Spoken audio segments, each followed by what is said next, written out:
ব্যক্তি গীবত করে সে যেন তার মৃত মরা ভাইয়ের পচা গোশত খায়। গীবত করা, গীবত কাকে বলে? রাসূল সাল্লাল্লাহু আলাইহি ওয়াসাল্লাম বলেন গীবত হচ্ছে যিকরুকা আখাকা বিমা ইয়াকরাহু, তোমার ভাইয়ের অনুপস্থিতিতে তোমার ভাই সম্পর্কে এমন কিছু বলা যেটা শুনলে সে অপছন্দ করে, এমন কিছু বলা যেটা শোনা সে পছন্দ করে না।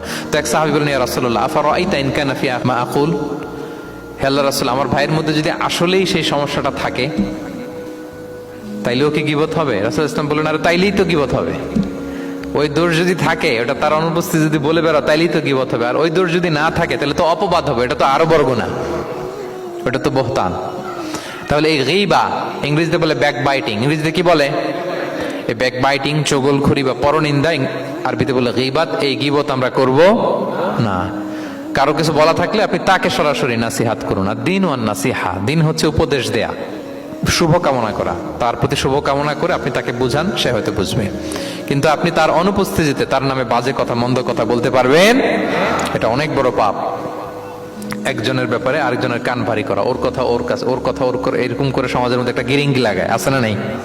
এটা হারাম। রাসূল সাল্লাল্লাহু আলাইহি ওয়াসাল্লাম বলেন, মেরাজের রাত্রে আমি দেখেছি কিছু লোক লাহুম আদফার মিন নুহাস, তাদের নখগুলো তামা দিয়ে তৈরি।